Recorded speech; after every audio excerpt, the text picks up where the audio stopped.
والسلام على خاتم النبيين أما بعد أعوذ بالله من الشيطان الرجيم بسم الله الرحمن الرحيم وقل جاء الحق وزهق الباطل إن الباطل كان زهوقا صدق الله العلي العظيم আজকের আমাদের এই মহতি প্রোগ্রামের আমাদের এখানে আমাদের বুজুর্গ মুরব্বী ওলামা হযরত উপস্থিত রয়েছেন। বিশেষ করে আমাদের সকলের অন্যতম রাহবার আব্দুর রফি ইউসুফ সাহেব দামাত বরাকাতুল আলিয়া এবং আমাদের অত্যন্ত শ্রদ্ধেয় ব্যক্তিত্ব এবং আমাদের জন্য অনেক বড় অনুপ্রেরণা মীর ইদ্রিস সাহেব সহ উপস্থিত ওলামা হযরত। আসলে রাসূলুল্লাহ সাল্লাল্লাহু আলাইহি ওয়াসাল্লামের তিরোধানের পর থেকে নিয়ে ইন্তেকালের পর থেকে নিয়ে আজ পর্যন্ত ইসলামকে নিধন করার জন্য হরেক রকমের রকম বেরকমের বিভিন্ন ধরনের বিষ আমাদের সমাজে ছড়িয়ে দেওয়ার ব্যর্থ প্রচেষ্টা করা হয়েছে। বিভিন্নভাবেই তারা ইসলামকে মিটিয়ে দেওয়ার চেষ্টা করেছে এবং কখনো কুফরি শক্তির রূপ ধারণ করে আসছে, কখনো সাহাবা বিদ্বেষের রূপ ধারণ করে এসেছে, কখনো ব্রিটিশদের রূপে এসেছে, কখনো ইহুদিদের রূপে এসেছে, কখনো হিন্দুদের রূপে এসেছে, কখনো আবার হুজুরদের রূপে এসেছে। তারা বিভিন্নভাবে ইসলামকে মিটিয়ে দেওয়ার হরেক রকম ষড়যন্ত্র করেছে। তো আমরা তো আলহামদুলিল্লাহ আল্লাহ পাকের মেহেরবানি রাসূলুল্লাহ সাল্লাল্লাহু আলাইহি ওয়াসাল্লামের অনুসারী যারা সবাই আমাদের আকাবের আসলাফ, তারা প্রত্যেকটা মতবাদ এবং প্রত্যেকটা ইসলাম বিদ্বেষী সংগঠনকে তারা দুনিয়া থেকে তারা মিটিয়ে দিয়েছেন এবং এটার খাস মেজদাক ছিলেন ওই আয়াতের ওয়াকুল জাআল হক ওয়া যাহাকাল বাতিল ইন্নাল বাতিলা কানা যাহুকা। বাস্তবতা হলো ইসলাম বিদ্বেষী যারাই যত শক্তিশালী হোক না কেন তারা একেবারে নিঃশেষ হয়ে যাবে এবং ধ্বংস হয়ে যাবে, এটাই বাস্তবতা। আর হক যতই দুর্বল হোক না কেন, মানে বাহ্যিক দৃষ্টিতে যতই দুর্বল হোক না কেন, হকের জয় নিশ্চিত, এটা আল্লাহ পাকের ফয়সালা। সুতরাং এটা নিয়ে আমাদের কোনো পেরেশান হওয়ার কিছু নেই। আমরা অনেক সময় মনে করি যে, যেমন আমাদের গত কিছুদিন আগে বাংলাদেশের একজন আলোচক, জামাত ইসলামের একজন আলোচক, তিনি বলে বসলেন যে ইত্তাবিউ আস-সাওয়াদ আল-আযম, যে বড় দলকে তো অনুসরণ করো, বৃহত্তম দল যেটা সেটা অনুসরণ করো। তার মানে এখন তারা বোঝাতে চায় যে বড় দল যেহেতু জামাত ইসলাম, সুতরাং সবাই এখানে জুড়ে দেওয়া উচিত। অথচ এই হাদিসের ব্যাখ্যায় আব্দুল্লাহ ইবনে মাইমুন রাহিমাহুল্লাহকে আব্দুল্লাহ ইবনে মাসউদ রাদিয়াল্লাহু আনহু এই হাদিসের ব্যাখ্যায় কি বলেছেন, জাহেলে মুরাক্কাবে গায়রে মুফিদগুলো এগুলো জানেন। ইত্তাবিউ সাওয়াদ আল-আযমের ব্যাখ্যায় আব্দুল্লাহ ইবনে মাসউদ রাদিয়াল্লাহু আনহু বলেছেন, আল জামাতু মা ওয়াফাকাল হক ওয়া ইন কুনতা ওয়াহদা। জামাত তো, ইসলামী জামাত তো সেটাই যেটা হকের অনুকূলে হয়, যদিও সেক্ষেত্রে তুমি একা হও। আমি যদি পুরো পৃথিবী যদি বাতিলদের সাথে চলে যায়, আমি যদি একা থাকি হকের উপরে, বাস আমিই জামাত। সুতরাং যারা সাহাবায়ে কেরামের ইসমতকে যারা ধারণ করে না, সাহাবায়ে রাসূল আম্বিয়া কেরামের ইসমতকে যারা ধারণ করে না, নিষ্পাপ মনে করে না, সাহাবায়ে কেরামকে যারা সত্যের মাপকাঠি মানে না, যারা মাযহাবগুলোকে অস্বীকার করে, যারা ইসলামের এমন কোন থিম নাই যে ক্ষেত্রে তারা আঘাত করে নাই, হাদিসের ক্ষেত্রে তারা আঘাত করেছে, তাফসীরের ক্ষেত্রে তারা আঘাত করেছে, সর্বক্ষেত্রে আঘাতকারী সেই সংগঠন ইসলামের ধারক বাহক হয়, এটা কিভাবে আমার বুঝে আসে না। সবচেয়ে দুঃখজনক ব্যাপারটা হলো এবং হাস্যকর ব্যাপার, যখন বাংলাদেশে পূজার অনুষ্ঠান হয় তখন আমাদের বাংলাদেশের সবচেয়ে উত্তম হিন্দু হলো জামাত ইসলাম। আবার যখন বৌদ্ধদের অনুষ্ঠান হয় সবচেয়ে বৌদ্ধের খাঁটি অনুসারী হলো জামাত ইসলাম। আবার যখন খ্রিস্টানরা জামাতের সাথে দেখা যায় একেবারে পাক্কা খ্রিস্টান হলো জামাত ইসলাম। আবার যখন মসজিদে যায় একেবারে হাসান মসজিদ। তার মানে রহমান ভি খুশ হো, শয়তান ভি নারাজ না হো, মানে আল্লাহর খুশি রাখতে চায়, শয়তানকেও নারাজ করতে চায় না। এই যে দ্বিচারিতা, দ্বিপাক্ষিক মেজাজ এবং স্ববিরোধী চেতনা, এটা তাদেরকে দিন দিন ডুবিয়ে ফেলবে। একটু আগে আমাদের আব্দুল ইউসুফ শাহ হুজুর দামাত বরাকাতুহু হযরত বলেছেন যে গোলাম গৌস হাজারী রাহিমাহুল্লাহ, তিনি পাকিস্তান পার্লামেন্টের 2 বারের মেম্বার ছিলেন।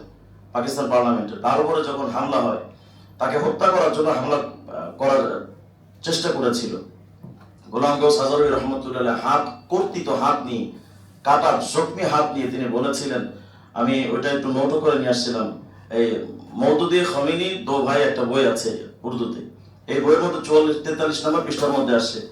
ওই সময় জখমি হাত মানে রক্তাক্ত হাত নিয়ে গোলাম গৌস হাজারী রাহিমাহুল্লাহ বলেছিলেন, মওদুদি तुम मुझे मरना चाहते हो, इंशाअल्लाह ताला तुम मुझसे पहले मरोगे और अमेरिका में मरोगे। যে তুমি আমাকে মারতে চাও, কিন্তু আল্লাহ তাআলা যদি চান তুমি আমার আগে মরবে এবং আমেরিকায় মরবে। আলহামদুলিল্লাহ সেটাই হয়েছিল। আমেরিকার এক হসপিটালে এক ইহুদি খ্রিস্টানদের নার্সের হাতের উপরে এই মওদুদের মৃত্যু হয়েছিল।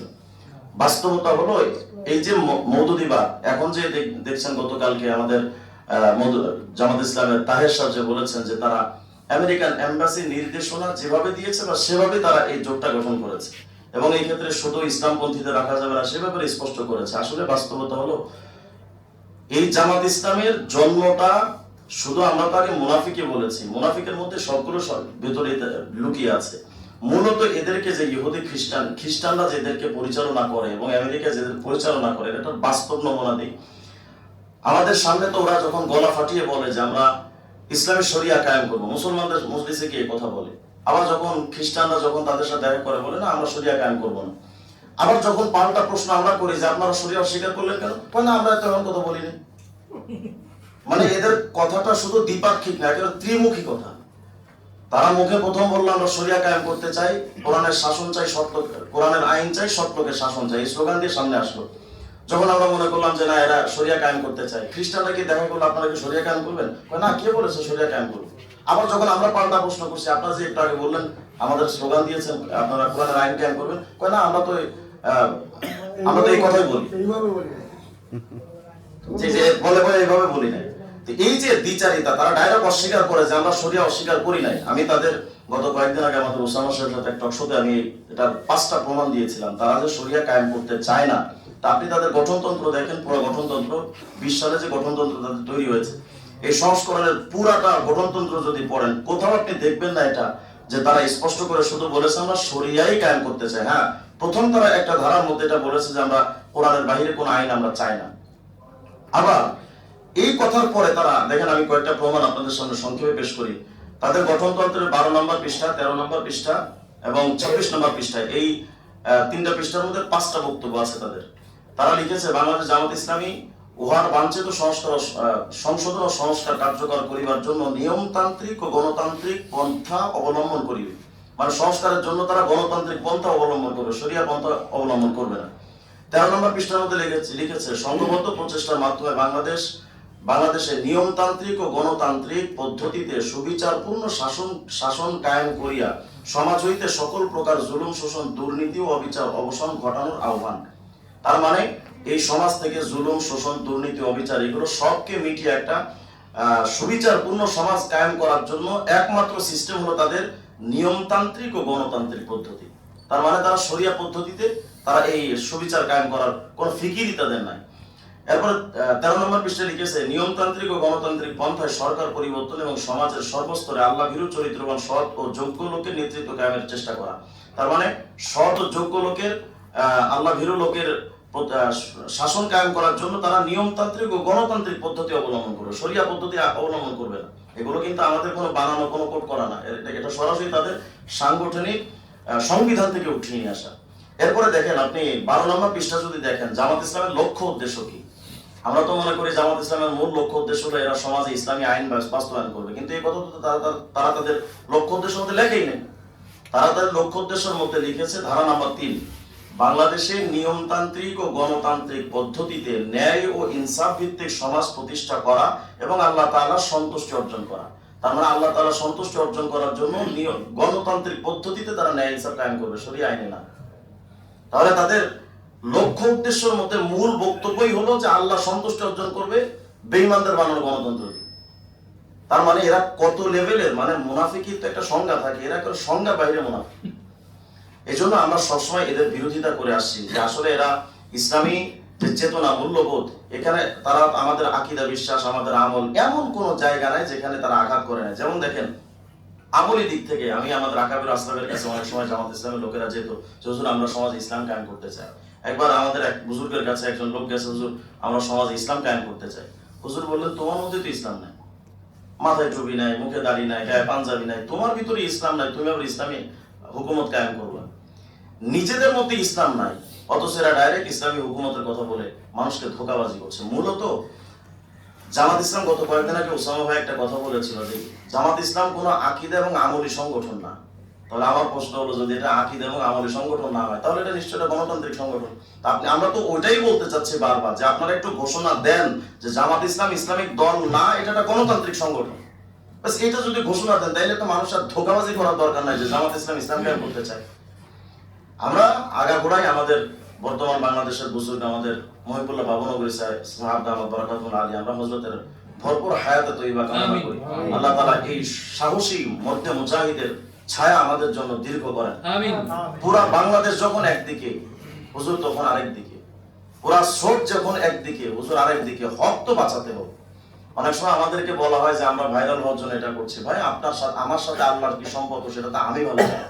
আপনি যে আমারে কথায় কথায় ট্যাগ দেন ভাইরাল হওয়ার জন্য, আমার যদি এটা হাল সাকাক্তা কালবি, আপনি কি আমার হৃদয়কে ছিন্ন করে দেখেছেন যে আমি আসলে ভাইরাল হওয়ার জন্য করি কি জন্য করি?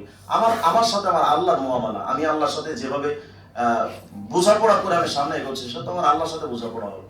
অতএব আমরা এটা আগাগোড়ায় বলে আসছি, আমাদের আকাবের আসলাফ ওলামায়ে দেওবন্দ আমাদেরকে যে মেজাজ দিয়ে আমাদের পৃথিবীতে লালন করেছেন, আলহামদুলিল্লাহ মওদুদিবাদকে সর্বপ্রথম আমি চিনেছি আমার প্রথম উস্তাদ মুফতি ওয়াক্কাশ রহিমাহুল্লাহ থেকে। আলহামদুলিল্লাহ হুজুর দেওবন্দি সেই চেতনা আমার জীবনের শুরু লগ্নে এটা ঢুকিয়ে দিয়েছিলেন। সেই সময় থেকে আজও পর্যন্ত জামাত ইসলাম থেকে কোনো ভালো জিনিস দেখি না, শুধু মুনাফিকি ছাড়া। যাই হোক, আমাদের আজকের এই অনুষ্ঠানে আমাদের শাকির শিবলি ভাই আলহামদুলিল্লাহ জামাত শিবির মওদুদিবাদের মুখোশ উন্মোচন নামক প্রত্যক্ষ রাজসাক্ষীর বয়ানে একটা বই লিখেছেন। এটার মোড়ক উন্মোচন হলো। আপনারা আমাদের ডাকে আহ্বানে সাড়া দিয়ে আলহামদুলিল্লাহ আপনারা এসেছেন। আপনাদের সকলকে আমরা মোবারকবাদ জানাচ্ছি। ইনশাআল্লাহ আমরা ইসলামের ঝান্ডা নিয়ে এগিয়ে যাবো। এতে আমাদের জীবন কোথায় গিয়ে থমকে যাবে সেটা একমাত্র আল্লাহ পাক ভালো জানেন। বাকি আমরা আল্লাহ পাকের কাছে আপনাদের জন্য দোয়া করি, আমাদের জন্য আপনারা দোয়া করবেন। আল্লাহ তাআলা যেন এই দেশ এবং মাটিকে সমস্ত ফিতনা এবং মুনাফিকি থেকে আল্লাহ তাআলা হেফাজত করেন।